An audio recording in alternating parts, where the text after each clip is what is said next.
Hello, welcome back to Talking Giants. Today is January 26, 2026, and the New York Football Giants have found their next defensive coordinator in Dennard Wilson. Chris Horton is hired as the special teams coordinator as well. Also, the assistant head coach, Chris Horton. My name is Justin Pennick. Shaun Morash is joining me. Of course, we're going to talk, the bulk of the first part of the show is going to be talking about Dennard Wilson. And Shaun, it's a headline that I would be excited by if it was 2024 because it seemed like he was the leading candidate and the hot candidate to be the defensive coordinator the offseason that the Giants hired Charlie Bullen. Fast forward 2 years, and Dennard Wilson is the defensive coordinator, except this time under John Harbaugh. Yes. Fired up we are. It's a Wilson that's not a volleyball with a bloody head stain on it. Good Castaway callback. Thank you, Tom Hanks. Dennard Wilson that was a terrible joke, and I understand that. Just rolled it. Yeah. Dennard Wilson, as you mentioned, obviously was in this whole kind of pool, which is kind of funny that he ended up in Tennessee and the Giants ended up with Tennessee's defensive coordinator. More on that in a second, and Charlie Bullen, because people seem to think that matters. But yeah, look, this is a guy who was with Harbaugh a couple of years ago before he went and left to go be the DC for the Tennessee Titans. Somebody that's floated around. We've had him here in New York with the Jets at a couple stops. I'm going to be excited no matter what right now, Justin, because basically anything that John Harbaugh touches, I feel is gold. And I won't know if any of this sucks until, down the line when it sucks, because right now, why would you not be fired up with anything John Harbaugh wants to do? Yeah, I am excited by this. I think out of the three candidates that were in the running for defense coordinator, Anthony Weaver, Dennard Wilson, and then Jim Leonard, I had Leonard number one, Dennard Wilson number two, and Anthony Weaver number three. And I really felt like 1 and 2 were closer than how I felt personally about number 3. I know a lot of other people are high on Weaver, but I even not even recognizing the last 2 years that Dennard Wilson had with the Tennessee Titans, I loved the resume to begin with. Like even in 2024, and these were the things that we were talking about back then, how he was the defensive backs coach for the Philadelphia Eagles in 2021 and 2022, where they kind of had like, kind of a like James Bradbury kind of has like a resurgent type of year. Darius Slay has a resurgent type of year. The Philadelphia Eagles defense, they wind up going to the Super Bowl, and then they're going to be looking for a new defensive coordinator after Jonathan Gannon leaves in that following offseason to become the head coach. There's a lot of Eagles players that are advocating for Dennard Wilson to be the defense coordinator, not just stay on the staff, but he deserved the nod to get a shot to be the DC. He winds up not getting a shot. They hire a very bad defense coordinator. That coordinator does not want to keep Dennard Wilson on his staff. He goes to Baltimore for 2023 for 1 year. Ravens have a lot of success. He goes over to the Tennessee Titans, and I really do not think I will tell you the numbers. I will tell you some of the stats, some more advanced stuff on the Titans, and some of it is not good. But Shaun, I really do not think that tells the story of the type of coach and the quality of coach that Dennard Wilson is. Yeah, I mean, look, before you get kind of tail of the tape and the numbers, just keep in mind, Giants fans, when we are talking about tanking at the end of each of the last 2 years, the Titans seemingly are right there with us both years in terms of bad records. So if you think the Giants' talent has been weak, keep in mind what the Tennessee Titans must have been working with. And if you think Brian Daboll was a bumbling idiot, just remember Callahan. And now I'm forgetting I just keep thinking Tommy Boy Callahan Auto Parts. Bill Callahan's son, whatever the hell his name is, Brian Callahan, that was coaching the Tennessee Titans, also basically didn't know half the rules. So if you had a bad talent, bad head coach, Dennard Wilson was working with basically two arms tied behind his back as a defensive coordinator, and yet the numbers still weren't as atrocious as they could be. But the overall numbers, like the counting stats I call it, are weird and confusing because the Titans at times are a weird and confusing team. In 2024, they were 24th in points per drive. They were 30th in points allowed. So that's not great, but they were second in total yards allowed. They were 5th in yards per drive allowed, 5th in plays per drive allowed, 10th in average time of possession. So very weird stats. And then even their EPA per play was 25th. They were 12th in success rate. So again, it's a weird discrepancy. And they were 27th against the pass and 24th against the rush in EPA. 2025, they were 28th in points per drive, so that's not great. but yards per drive 18th, closer to average.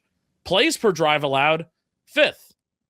So it's like, it's just weird numbers. And I think part of the problem in 2024, Shaun, was that the Titans turned over the ball 17% of their drives.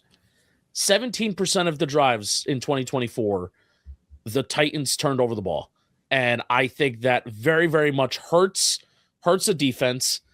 You had a defense that at times was hurt themselves, like L'Jarius Sneed, the big cornerback trade that they made 2 years ago from the Kansas City Chiefs. They gave him a contract, and he's played 12 combined games over the last 2 years. Harold Landry is not brought back for the 2025 season. Here's a fun stat. Over the last 2 seasons, here are the list of players who logged 5 or more combined sacks with the Titans over the last 2 seasons. Jeffrey Simmons has 16, absolute breakout season in 2025. Yes. And then Jihad Ward, 5 sacks. That's it. Our old friend. Those are the 2 players. And Jihad Ward wound up playing over 700 snaps, nearly 70% of the snaps for the Tennessee Titans this year as a starter. And their pass rush production wasn't even that halfway bad. I know. Hold on. Before you get into 2024, because I think this would be a good breakup for the audience. When you say that, the sack production and pressure has not been that bad, does that mean more blitz, or where is that coming from? No. So 23rd in blitz rate in 2025. Okay. And 2024. So like that's where they were around the league, and it was around 20.5%. They're going to bring 4 to 6 guys on most plays. Like that's what they're going to do. And I mean, if anything, I think it's just it's a good reflection on Wilson, the fact that the pass rush and players got worse from 2024 to 2025. Really, the only thing that really remained constant was Jeffrey Simmons just having a really good career year. Harold Landry leaving really depletes that edge rusher room. But they found a way to really be productive. Yeah, and if you look at the 2024 Titans just as a whole, to kind of give some context of how a defense that had a lack of talent sucked, a couple quick notes here. Their schedule that year, Justin, playing the Packers, the Vikings, Lions, all from that division, all 3 member high-powered offenses. They gave up 42 to Jaden Daniels when he was humming along in early December of that season. Go up and down to give up 37 to the Bengals. Like, they had one of those giant-like schedules last year. Now, we all know they would have sucked anyway, but when you think of the offenses they played, gave up 34 points to Josh Allen and the Bills. That was not going to be easy with the talent they had anyway. So if you're just going in like points allowed, I think you brought up that they gave up, they 30th in the league and stuff like that. Like the schedule also mattered for a team that sucked to begin with talent-wise. Yeah. Yeah, pass rush-wise in 2025, they were 9th in sack rate, 13th in total quarterback hits, 9th in pressure rate. They also had the 11th quickest time to pressure too, despite an average get-off time of not very great. Not very great. That's not having Brian Burns and Abdul Carter. No. And that's a big improvement from 2024, where they were 21st in sack rate, 30th in total quarterback hits, and 31st in pressure rates. So, Dennard Wilson got his unit to get better despite the talent, I think, seemingly getting worse. And I don't think you have that dramatic of a turnaround just because of Jeffrey Simmons. Does he help? Yes. But Jeffrey Simmons was also there in 2024 as well. But I want to get back to the context and the roster as well. Because 2024, the overall season that the Titans had defensively is better than 2025. But here's the adversity that they were even dealing with then. In 2024, the Titans had 6 different linebackers logged 100 snaps or more. Disaster. Jeez. A rookie 5th-round pick in Jarvis Brownlee Jr. starting at cornerback, and a rookie 2nd-round pick, Devondre Sweat, starting at interior defensive line, defense tackle. And then the situation somehow got worse in 2025 when they lost free agents, when they start to trade people. I mean, they had, at certain points this year, it felt like, reading Titans Reddit and, hey, what are Giants fans supposed to think of Dennard Wilson? Monty was able to dig up that Reddit thread, and, there are Titans fans being like, listen, man, there was a practice squad level secondary running out there. And certainly we know what that feels like. It almost felt like reading that Reddit thread that Titans fans had on Dennard Wilson. Mm-hmm. It almost felt like how we would reflect and think about Patrick Graham after the 2020 season. Very similar. When you have such a bad offense, when you have such a bad kind of everything else around him, but just kind of like the respect and nobody was saying that Dennard Wilson is like the next, the next Brian Flores out here. No, but capable. But to say that he was part of the reason why the team was such a disaster, I think is wrong. And I also think that's why, like, talking about this context of what was going on wrong around him and the personnel, that's why I think as of right now, it is a stretch to say that this is such a bad hire. Numbers don't always tell the story, is the point. Like, a lot of this has come down to talent. As long as we're going to, and I can't believe we're doing this. A great job by Monty finding the Reddit thread. Now I'm on it too. Right off the bat, perfect line here. He was able to adapt to constant chaos, players traded away, players getting hurt, having no cornerbacks. I'm sure he'll be good in that. He will be a head coach one day. He's the opposite of Shaun Bullen. That's from a Titan fan. Yeah. Okay. So, and I only read that because of the Shaun Bullen stuff, because you're right. It's like saying, hey, you can never take a quarterback out of this college because those guys never pan out. Like, what does that matter? Why does a guy 10 years ago at the same college matter? Yeah. Who cares that Shaun Bullen coached Tennessee? And Shaun, I also feel like he's a guy that can lead a group of men, support them, but also hold them accountable. And the other coaches that he's worked with as well. Connor Hughes put out a video today. He's like, yeah, I talked to Todd Bowles. I've talked to, another coach that he's worked with in the past, and they've called him a head coach in the making.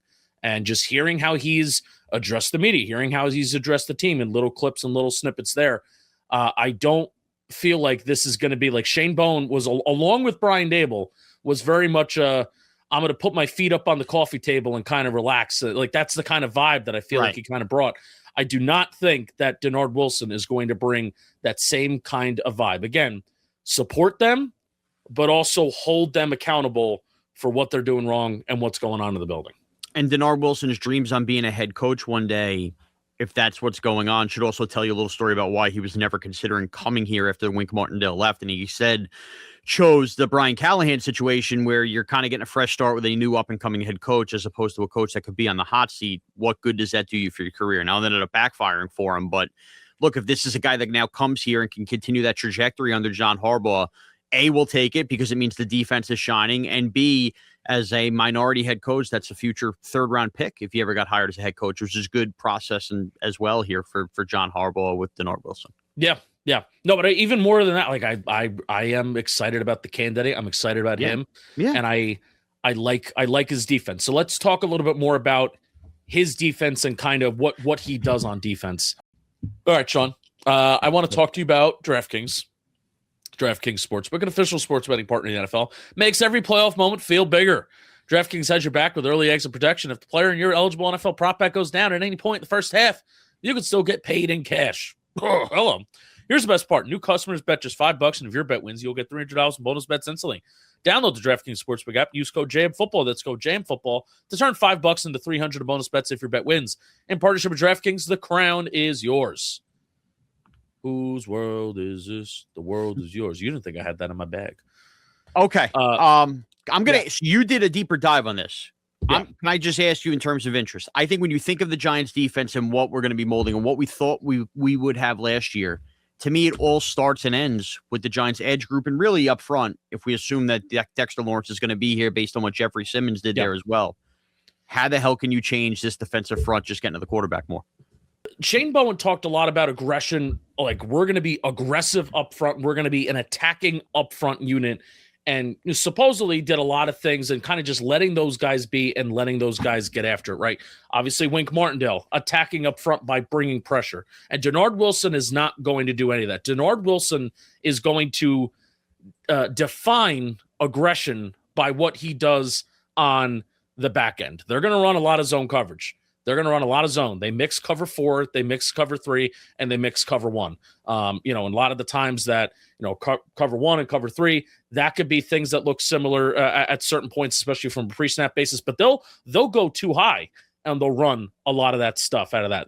Cover 2, actually, I would say out of cover 4, cover 3, and cover 1, like I would say cover 2, despite them playing too high safety so often, I think it's around the 4th or the 5th most used coverage. And this is at least from the 2025 season. Now, knowing the Giants pass rush, number one, and also their secondary is better. Like, everything that the Giants have is better than what the Tennessee Titans had. So I do wonder if Dennard Wilson is going to mix up anything from a coverage standpoint, knowing that he has the Giants pass rush, knowing that you have guys that are going to get home, they're going to get home quick, and you can maybe do more things up front, of course, because you know that these guys are going to get home. So, Shaun, I think Dennard Wilson is just simply going to allow these guys to be an attack.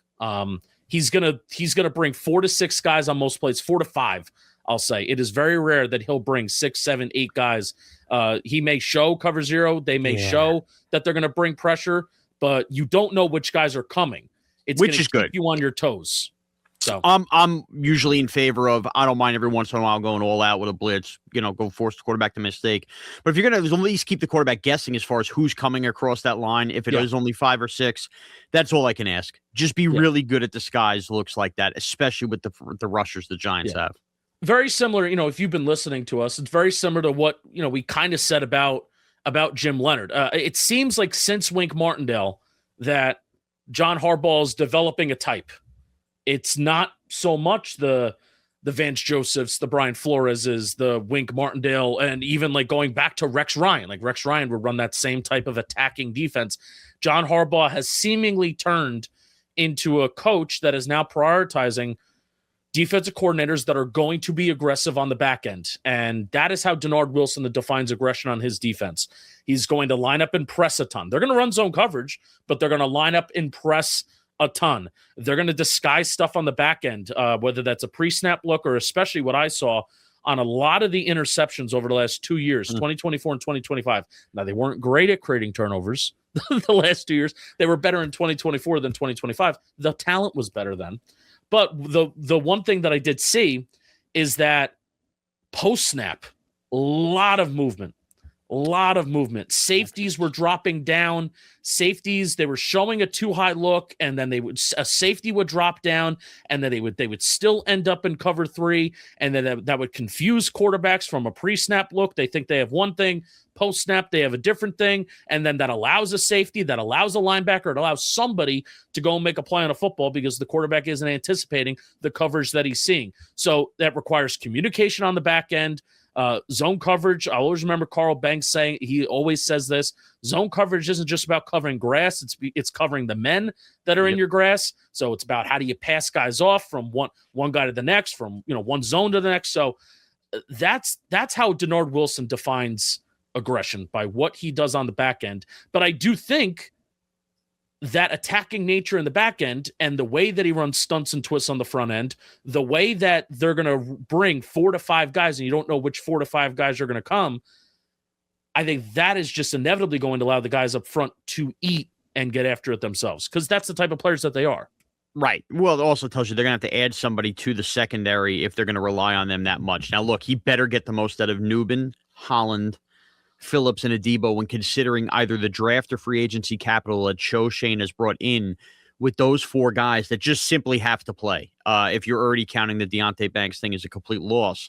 And if those guys can handle the aggression, the communication, like that, like his job is going to be coaching up those 4 guys specifically, if that's what's going to come out of the back end, because the Giants can't have those guys be failures on the roster next year for this to be a successful defense. No.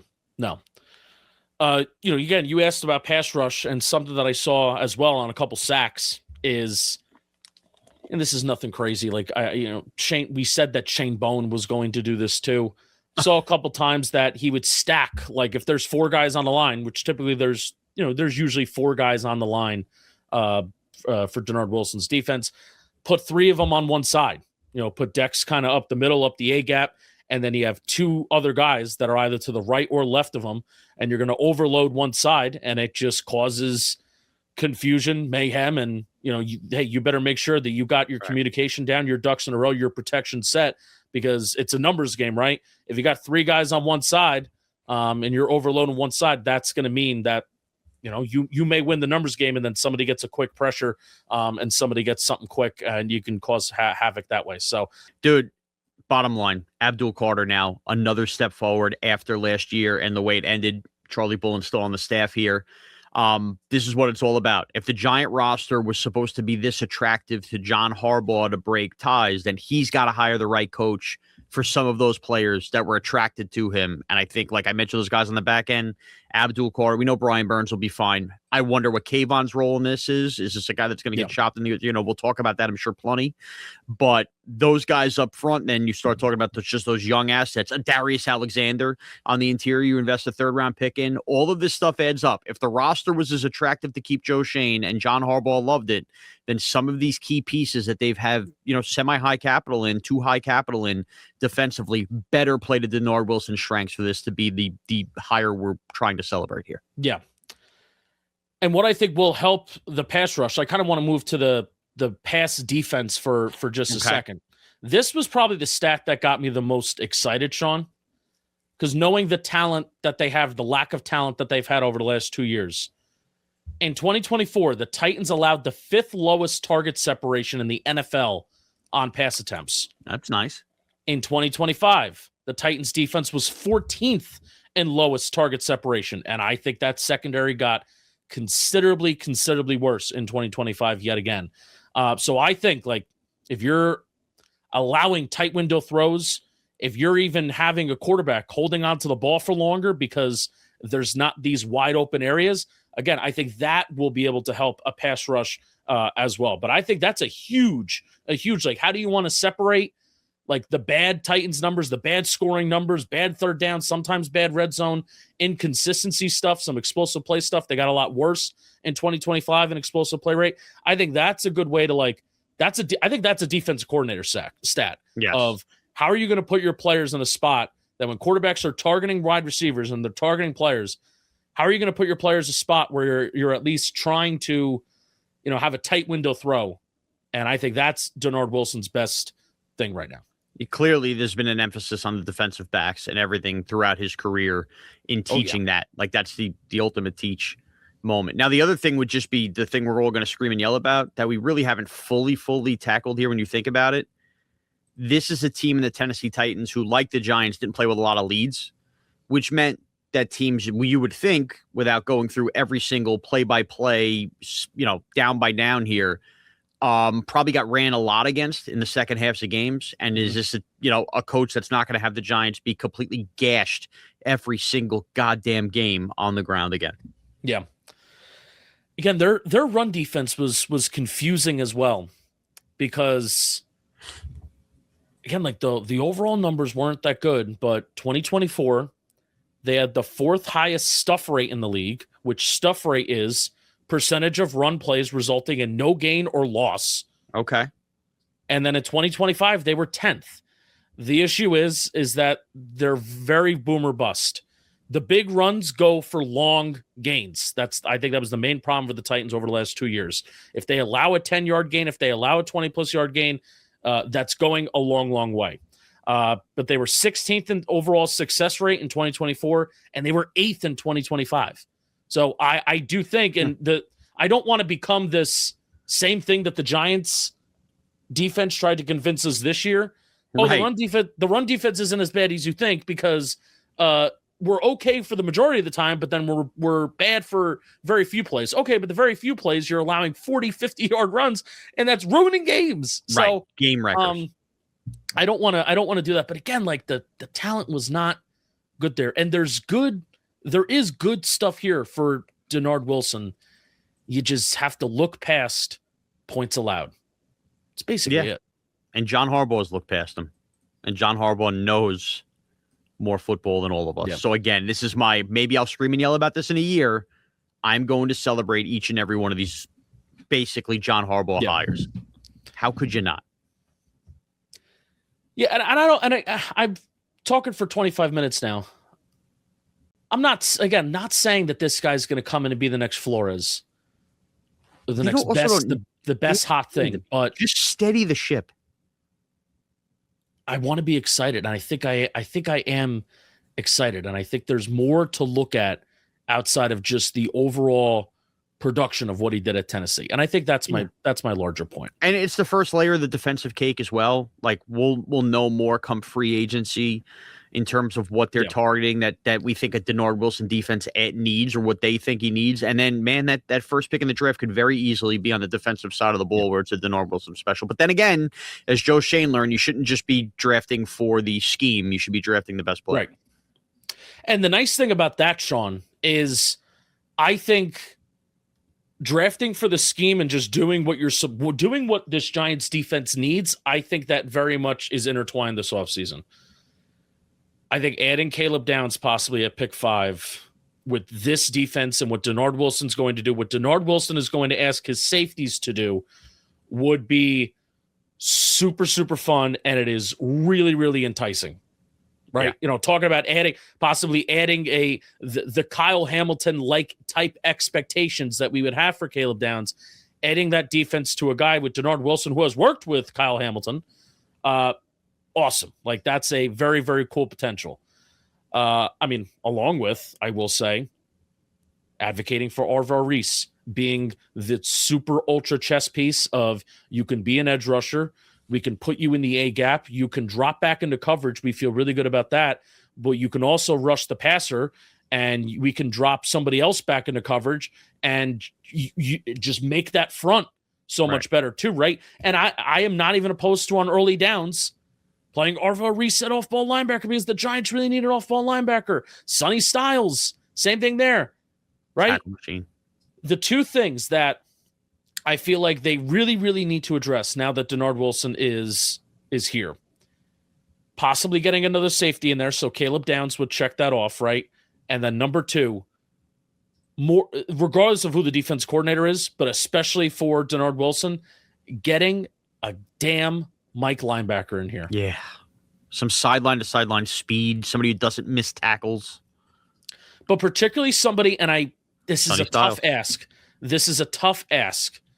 Particularly somebody who is good in coverage, because Cody Barton had some really good interceptions this year. I recommend that you go over to the Talking Giants Twitter, Talking Giants Instagram, and I clipped up some of my favorite Titans interceptions over the last 2 years, and you'll see Cody Barton led the team in interceptions this year for the Titans. He also had 11 passes defense this year, which is really high for an off-ball linebacker. Like Bobby Okereke had 10 in 2023 when he really had his good year. Fred Warner's career high in passes defense, like one of the best linebacker or like coverage linebackers in the league, his career high is 10. Wow. So like Cody Barton had a very, very good year, and the coverage-wise in the plays that he made, I'll say. I didn't watch every snap of Cody Barton. These aren't Alec Ogletree picks, right? Maybe he is, and maybe I'm wrong. But the plays that I watched and saw, it was instincts and baiting the quarterback in zone coverage. That's what it was. It wasn't anything crazy. It wasn't like it wasn't man coverage, him trailing somebody.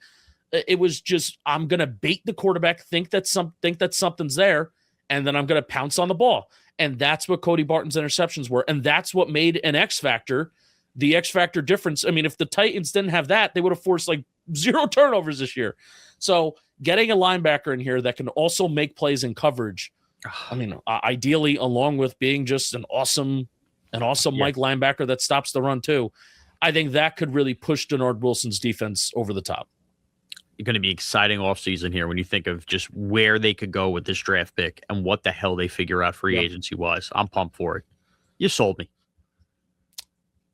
We'll talk about Chris Horton hired as special teams coordinator. We'll do that quick.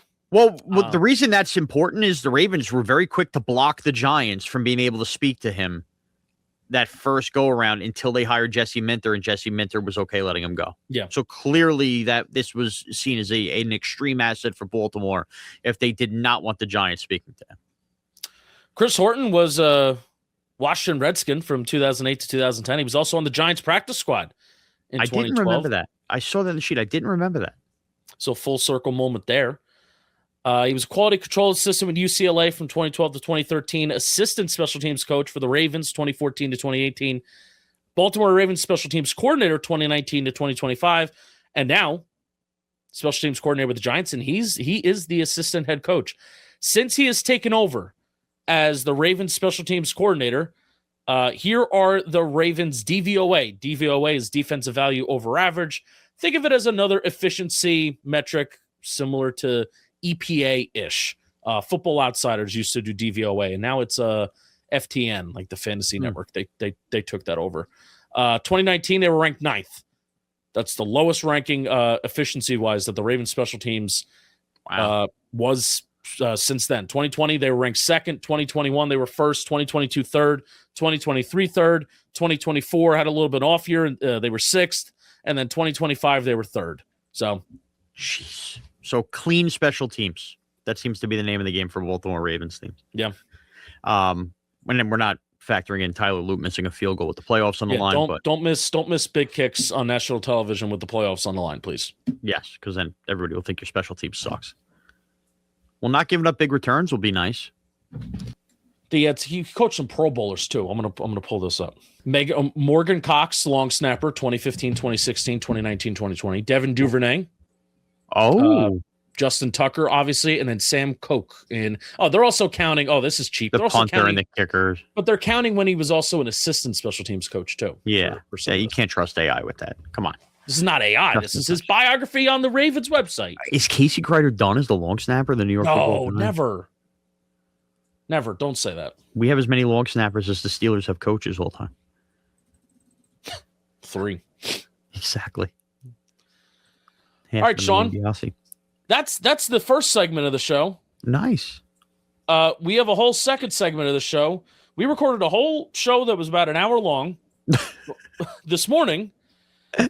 And then we had to figure out what are we going to scrap and what are we going to keep because the Giants hired Dennard Wilson in the afternoon. So that's your look. So now listen to what I sound like before I snowblowed and shoveled all day. All right. Take it away, future us. All right, cool. I don't know why I like that. Take it away, future us. Oh, future. I mean, past. Either way, it's funny. Oh, damn it. All right, let's get to it, man. Kevin Abrams is out. Completely out. His title was Senior Vice President of Football Operations and Strategy. Once seen internally as a Giants GM candidate, he spent 27 years with the organization and 20 of those as the assistant GM in 2002 to 2021. Joe Schoen came in and kind of reworked his title a little bit. He's always been the cap and the contracts guy. The Giants were the first team to hire a salary cap analyst back in 1999. Abrams stayed in that position until the end of the 2001 season and then transitioned to assistant GM. Shaun, you think if this guy was such a rock star, like we've been told that he is and qualified, that a team would hire him after not just winning 1 Super Bowl, but 2 in 11 years as the Giants assistant GM? But nope, we were simply told that they could get hired if they all wanted to. Mm-hmm. But Kevin Abrams just simply, I guess, just chose not to. Yeah, and I cannot pretend to say I've ever seen Kevin Abrams physically work in a room. I'm sure there was probably some degree of things that he did that were helpful, but in the ultimate grand scheme of things, the Giants cap has basically been a disaster when computing how much space they have per year with how many wins they have per year every single season for the last decade. So, and even when he was part of like figuring out the contracts in 2016, that kind of got the Band-Aid up and the Giants to figure that all out. How great a capologist can you be if constantly a conversation pops up? And I know that the cap is always movable, and this year there's plenty of time to kind of dip into 2027 and figure that out. From my understanding, and again, I was able to be at the Giant facility earlier last week for the whole press conference, and boy, were a lot of people all smiles. I wonder why. The vibe I get is that John Harbaugh is comfortable with people like Joe Schoen, who thinks is a good football brain and all of that. But there are certain things that certain people did, like Kevin Abrams, where frankly trust is out the window. And to have this thing humming the way he wants his own guy with his own eyes on the cap from Baltimore, whoever that might be. And we may never even hear the name of that guy until August. But that is something, especially with the salary cap space that is upcoming, that he was not trusting Kevin Abrams with. And Harbaugh's a respected football brain, should tell you what people think of Kevin Abrams right now. And then Ian O'Connor puts out, who I think Ian O'Connor over the last couple of days, certain moves have been made and certain decisions have been made. I think what Ian O'Connor has kind of done is everybody has a reaction to a harsh reaction to, them kind of, it looks like moving on from Ronnie Barnes, but that's not actually the case. Then fully moving on from Kevin Abrams. So then Connor kind of like, all right, let's talk to people in the building. And this is the reaction from what everybody is initially saying from people in the building. I don't know if that made sense. Here's what he said. My understanding is John Harbaugh did not fire longtime Giants exec Kevin Abrams. Harbaugh wanted to install someone in the front office, no question to help out, but not at the expense of anyone else. The head coach did not make the decision to move on from Abrams. Okay. Regardless of whose decision it was. Yeah, I mean, John he spent Harbaugh 2 days in. trying to get things in writing about power structure. Okay. Yeah. I mean, John Harbaugh has his introductory press conference, and then 2 days later, somebody that spent 27 years with the organization's out. Okay. and that somebody was not at the press conference. Right. And I will say this too about, is Kevin Abrams good at his job, bad at his job? I honestly, I don't know. Like, I don't know, because I think that the GM is the one that sets the tone for how aggressive they're going to be in free agency, how aggressive they're going to be with contracts. I don't think Kevin Abrams was the one solely deciding the direction of the team in terms of their financials and what their books look like. That's the GM. Like, do you want to add void years? Do you want to push money down the line? And I think what Joe Schoen has done the last couple of years, like Giants are one of the only teams in the NFL, if not the only team in the NFL, that doesn't have any void years, which I think is a very good thing right now. I think Joe Schoen's philosophy is, you know what, we may struggle to get through the year. We may struggle financially and salary cap wise. We may only have like $2 or $3 million in cap space, but you don't get an award for having the most cap space at the end of the year. And I know that's something that we've all kind of made fun of Joe Schoen for. Like, oh, you have this such bad team, such bad record, but you have no cap space. Well, I think they have it because would you rather them 2028, you don't have $150, $200 million to spend? Or would you rather have that money to spend down the road and just kind of have to just get through the year and get through the season? That may become a problem if the team is ever competing and they want to go out and sign somebody later in the year or make some sort of move. That's the only time where I could see it coming back to bite them in the ass. But then, Shaun, if you have 9, 10, 11 wins in the month of December and January and you feel like you need to make a move, restructure somebody's deal, and I'll feel totally fine with that because we're winning a lot of football games. Yeah, and this hasn't been discussed a lot, Justin, but it should also be noted that whole idea of not putting void years on the end of contracts, I'm very interested. I think that might be about to change for the New York Giants. And I think that is also part of this Kevin Abrams thing. Yeah. Kevin Abrams had a fine tie to ownership and everything as far as workshopping. This is the truth, though, about these void years that you see a lot of teams do, like the Philadelphia Eagles. A lot of that is tied to then uploading or whatever, upfronting more signing, restructuring stuff, converting stuff into a signing bonus because the cash flow gets there, but then you tack on the void years, and that's how you kind of manage the salary cap. And it's this whole confusing blender. But the Giants have not been big on converting money with those void years, and that wasn't a Joe Schoen thing. I think that was from up above because the Giants stream of finances is the New York Giants, okay? This isn't Walmart money. This isn't whatever the hell Jeffrey Lurie's got going on in Philadelphia. The Giants' pot of money that they own in ownership is from the Giants. Why is this changing now? The Koch money. The Koch family came in, and when they buy that minority stock, and everybody was wondering, well, why are they doing this? Why are they selling 10%? A lot of that is you are bringing in an investor that's going to give you a cash flow. Hell, I'm sure it helped bring in John Harbaugh to get that $100 million deal figured out. I think it's helping renovate this locker room. I think it's helping renovate whatever changes they're going to make to the weight room, to the cafeteria, all that kind of stuff. But it's also going to help the way they structure contracts and trying to figure out some of that bonus money that can allow them to have void years on there because it gives them the cash flow up front. So I'm very curious now if that changes. And Kevin Abrams now is not needed to kind of try to force this out if the kind of the cash flow is open here with Koch. I never thought about it like that. I always kind of just thought Kevin Abrams would just execute the quote unquote vision of the GM. This is what I want the contract to kind of look like. This is what I want the cap to kind of look like. Help us get there. And especially, I will say, okay, if Kevin Abrams is the guy that's negotiating with agents and negotiating with players, and he was the one kind of getting, ironing out those fine details, fine. Credit to him. But I honestly think that there's other people that can do that.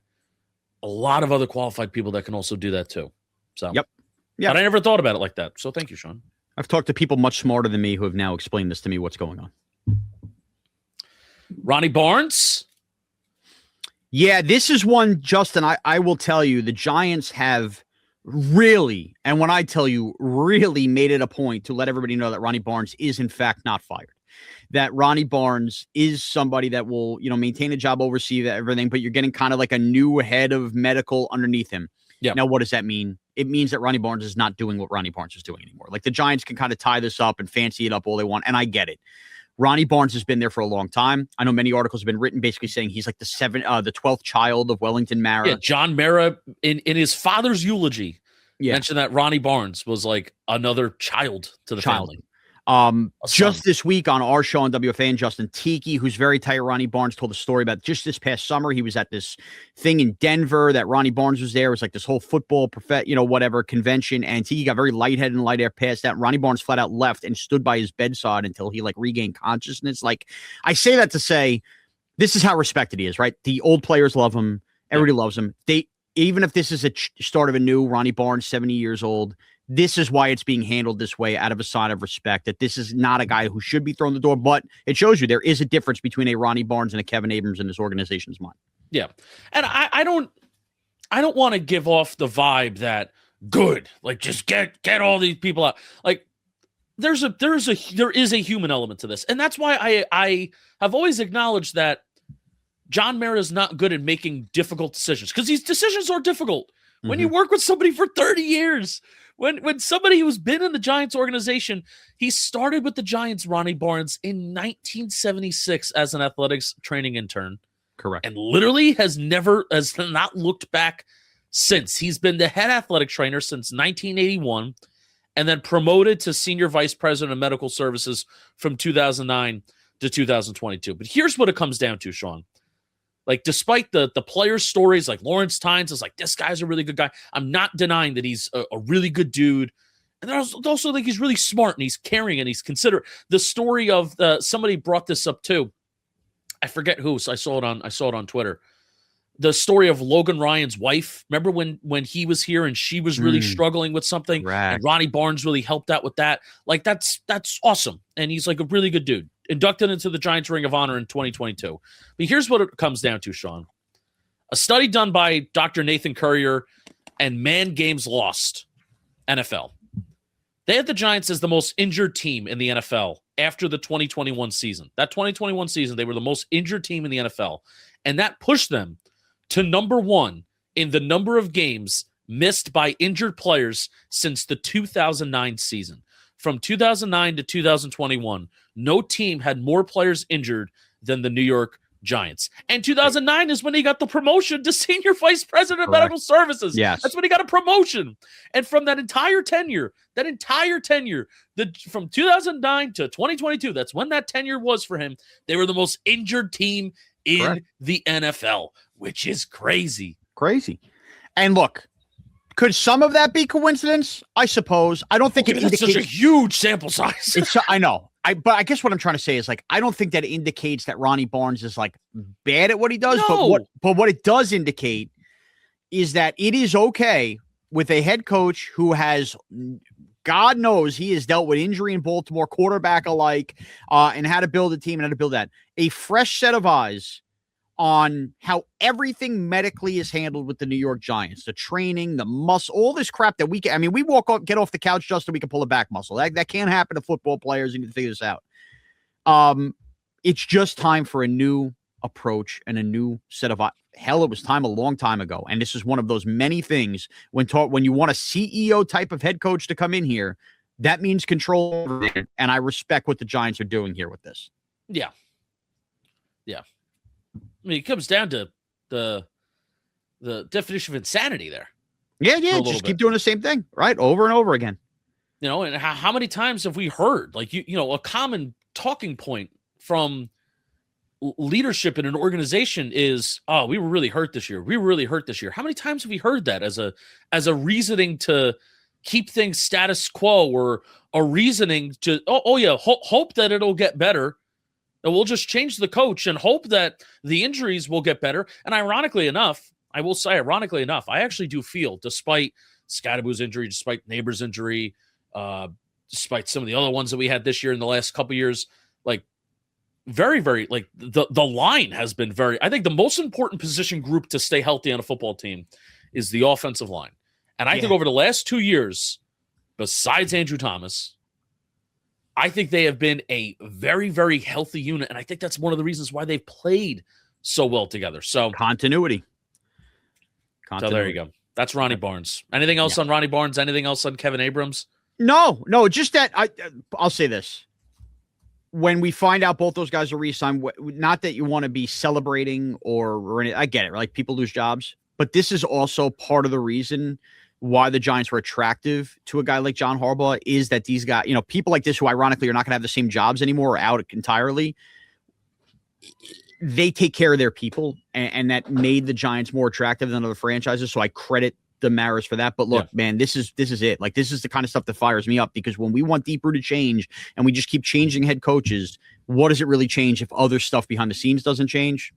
Here we go. Yeah. Like, we're off and running. And again, to reiterate, I don't know if we ever fully said it, Ronnie Barnes will no longer be the head athletic trainer of the Giants, but he still will have like this senior position. So Correct. He's still here. Think of him as like a consultant above. Right. That's all.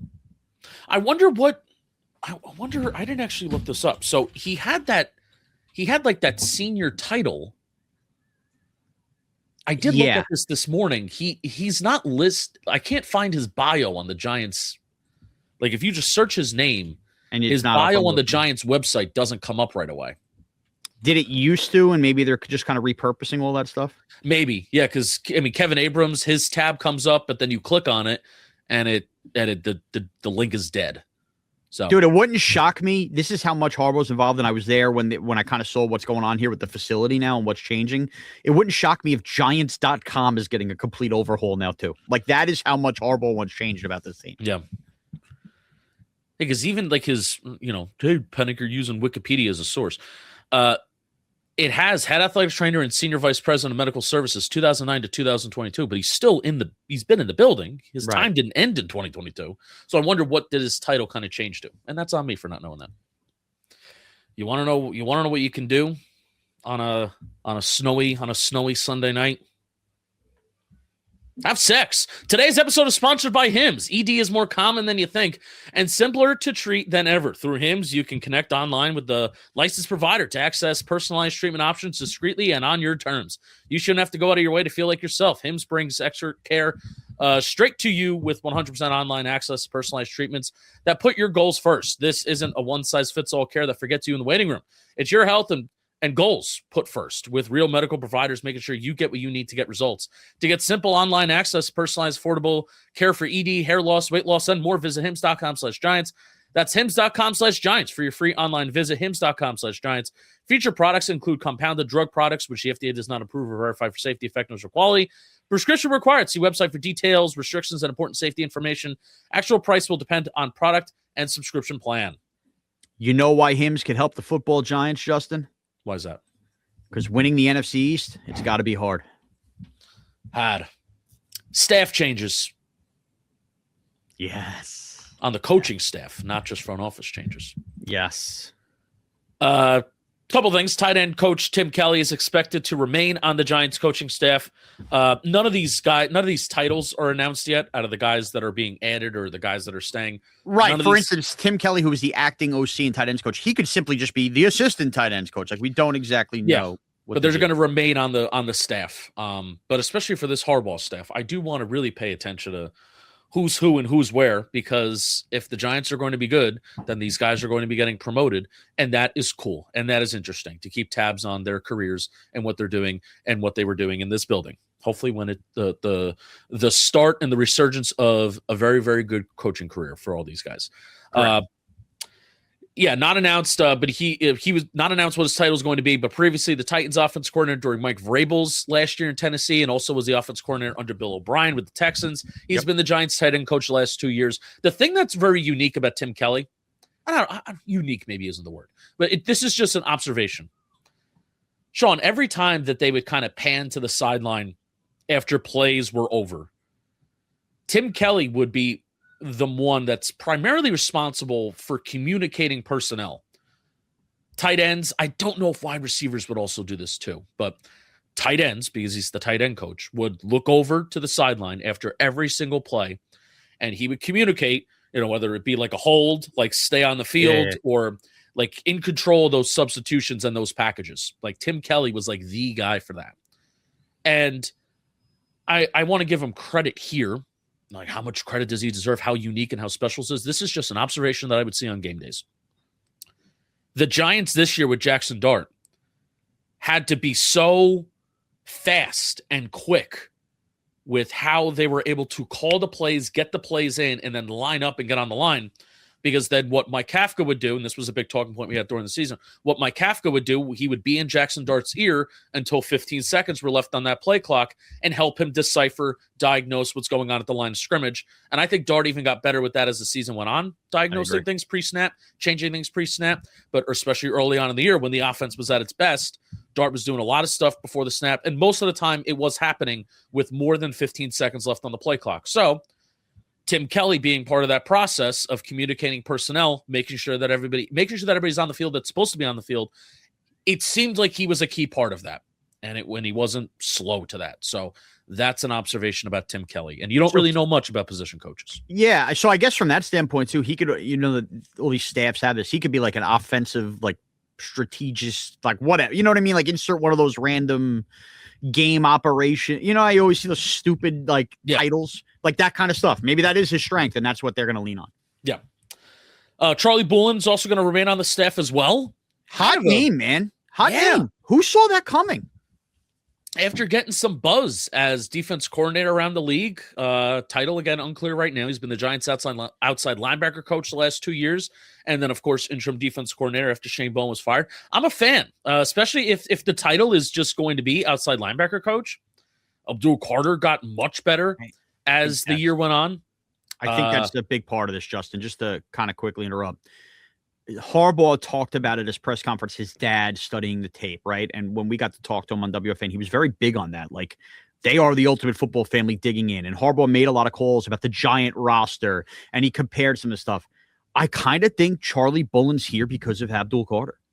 And I kind of think that Harbaugh's aware of, all right, well, Abdul Carter didn't get off to maybe the start we thought. There was some kind of was he sleeping in meetings, everything? And then suddenly this guy takes off as the defensive coordinator, and it was his outside linebackers coach, and Carter closes the year strong.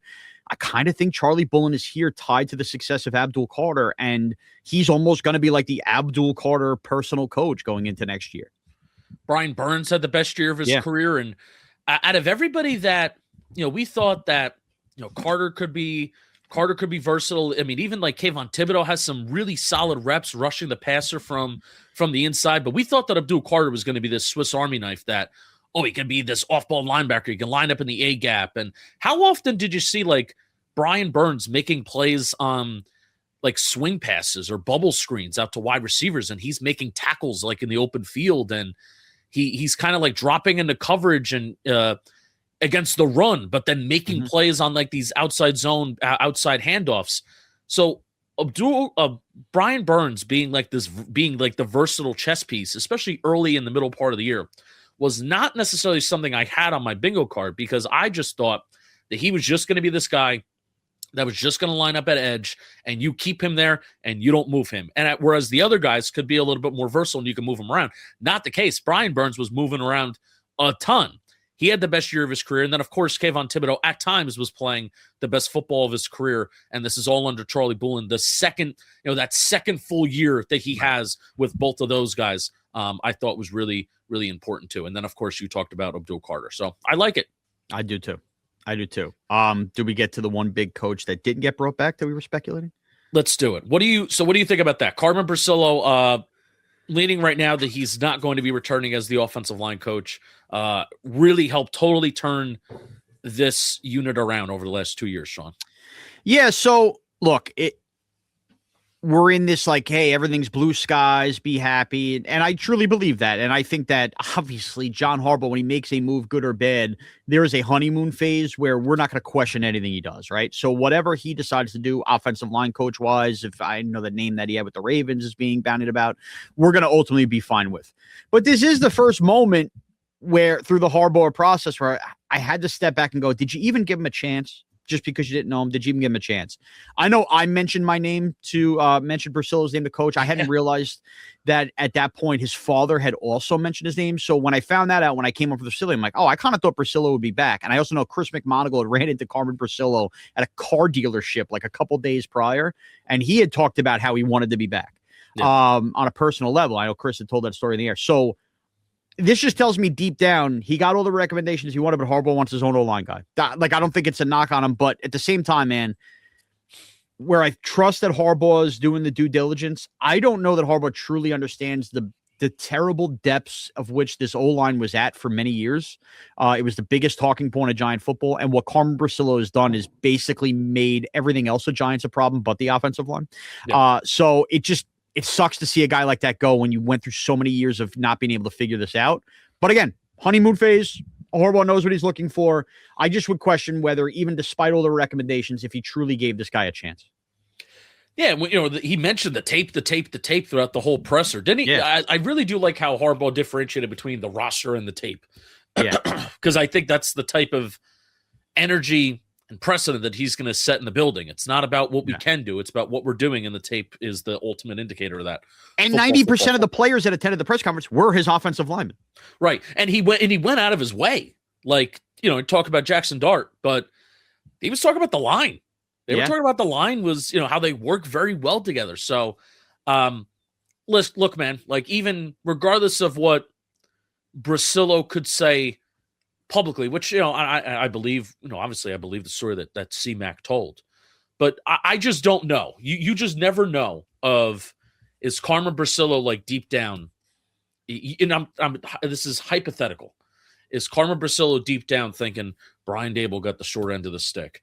And I don't know if I really want to fully work here. Am I going to buy into this vision? I just don't know. So it's one of those things could he be the first one when things go wrong and Harbaugh looks to make a statement and make a point, be like, we're firing the offensive line coach? Yeah. Because he doesn't have the ties to him.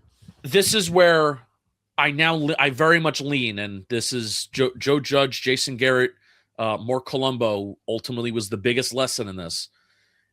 Let the coach bring in the staff that he wants. Mm-hmm. Just whatever the case may be. If they feel like they're not going to vibe, especially with offensive line coach, all right, DB coach, interior linebacker coach, wide receiver coach, whatever. I don't really care. I mean, I think the O-line coach is maybe even more important than a special teams coordinator, for crying out loud. The O-line coach is so it's the most important position coach. So for whatever reason, if John Harbaugh feels like he doesn't want to, or this won't be a fit, I can't get up in arms about it. Now, I don't love the offensive line that they have going on there in Baltimore right now. From a personnel standpoint, I actually think execution-wise, they're much better than what the quote-unquote quality of players that they have there right now. They have Daniel Falele, was a former guard, a former tackle playing guard, and Roger Rosengarten, I did not think was a very good draft pick, but he's been kind of playing there a little bit too. So I actually think that the line has been playing better, even though the line hasn't been very good for the Ravens. Results-wise, they've played better than their overall talent. So we'll see who he adds on the O-line. But I mean, I do I will always be thankful for Bricillo, because what he did is turned a decade-plus long talking point every single year. The Giants line is a disaster. The Giants line is a disaster. They have to fix the O-line. They have to fix the O-line. He took that talking point that we had every single year as I'm slamming a blitz ball in my head. Every single year we would have that talking point, and it basically just disappeared the last 2 years. He took away his unit. They didn't have disaster plays. The plays of oh my God, the quarterback's about to get fucking murdered. He's about to get killed. He's about to get killed. Oh my God. Evan Neal crossing his feet. Evan Neal winding up on the ground. Nate Solder somehow spinning around. How many times have we seen tackles throughout the year, Shaun? They somehow do 360s. And it's this isn't football. Yeah, no, you're right. Football.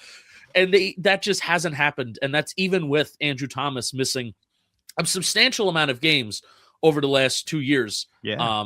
So I do want to give him a lot of credit. They move together well. They communicate well. I don't even think that they were this kick-ass run blocking unit, but I cannot deny that they moved very, very well together, and they were a very much an above average pass blocking unit over the last 2 years. It is probably the one position coach that we've fallen in love with as a fan base. I think that's fair to say. Yeah, most recently, yeah. Or at least under the Dable tenure. Like, okay, maybe we liked Shea Tierney as a quarterback coach, but like in the end, who really cared? You know what I mean? All in love with Shea Tierney. Yeah, Andre Patterson, Jerome Henderson. You think of these guys, but like really the guy we loved was Bricillo. Yeah. And we had a lot more love for Henderson under, I feel like it was under Wink. 2022. We really loved Henderson. And then under Patrick Graham, we really loved Henderson. Keep an eye on Wink, too. If Wink gets his Jet job, I want to see if him and Aaron Glenn end up butting heads, because that was the old, like, it was always blamed on Dable. I'm sure that's going to go over great. Yeah, exactly. Yeah, that's such a great point. Oh, my God. They're going to despise each other. Yeah. Two peas in a pod there. Huh? Oh, my God. Why? Why would that happen? Why would they do that? Because they're the Jets. That's why. Exactly. Because they're the Jets. Speaking of special teams coaches, Michael Ghobrial is also out as well. Defensive line coach Andre Patterson is out as well. I'll say this about Ghobrial. I don't know how much fault or blame or whatever he deserves for what's happened at kicker the last couple of years. Part of me just thinks he's had to make a really bad situation that's out of his control, somewhat salvageable. Yeah. The kickoff unit was really good this year. Deontay Banks has the return back for a touchdown.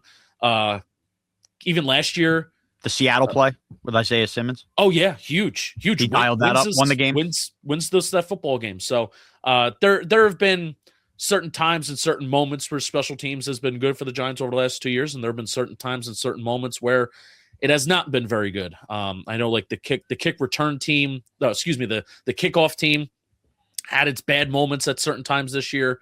But there were I remember seeing some stats that there were times where it was like the best in the league. So the problem is it's too high, too low.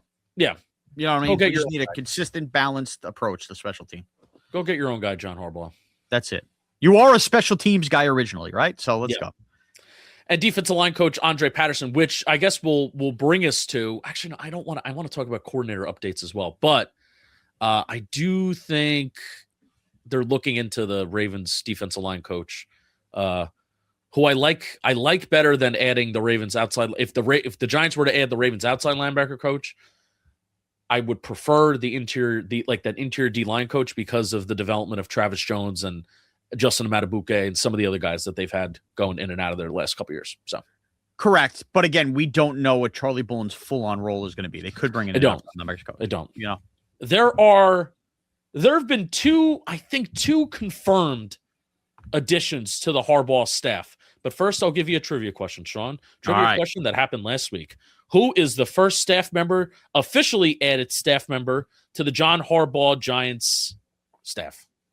I believe her name's Megan, and I forgot her last name. Megan Rosburg. Yes, so that was last week. Talked about a lot about her before the Ian O'Connor interview. She assisted John Harbaugh in all areas, including football operations, scheduling, communication, staff management, particularly worked with the defensive line and outside linebackers for the past 4 seasons. She added defensive assistant to her title in 2024. Since then, Willie Taggart is going to be added to the Giants coaching staff. He was former Oregon head coach, right? Former Oregon head coach. He was an assistant head coach and running back coach for the Ravens, running back coach for the last 3 seasons. Ian O'Connor added this nugget. Nobody knows the Harbaugh way better than Willie Taggart. John and Jim recruited him for Jack at Western Kentucky as a quarterback. He then coached under Jack at Western Kentucky, Jim Harbaugh at Stanford, and John in Baltimore. Any Giants employee trying to figure out John early should talk to Mr. Taggart. Noah Riley is being added as well. Football analyst was his title with the Ravens, and then previously he was a coaching analyst. There's a huge difference in that, folks. Yes. Riley was responsible for defensive game planning as well as working closely with the inside linebackers. Doug Analytics tweeted out a clip from Hard Knocks from the 2024 season talking about how Russell Wilson is either going for layups or 3-pointers, and that is a very good way to describe Russell Wilson as a quarterback. So that was Noah Riley addressing some members of the defense. So there you go. Those 3 are confirmed. Megan Rosburg, Noah Riley, and Willie Taggart. Okay. Hey, all new names. Again, I know not enough other than my own college football watching of Willie Taggart, but I am so here for a refreshed learning of all new assistant coaches. So let's go. All right. Hope you enjoyed a little bit of a backwards talking Giants, because you heard us the first half of the show. You heard us more recently, and then the second half of the show, you heard us on Sunday morning. I will hopefully be down in Mobile, Alabama, this week. I'm excited about that. There's going to be a ton of good players down at the Senior Bowl.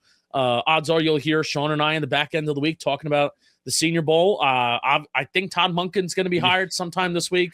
So Monken we'll talk episode about that coming. too. Monken episode coming.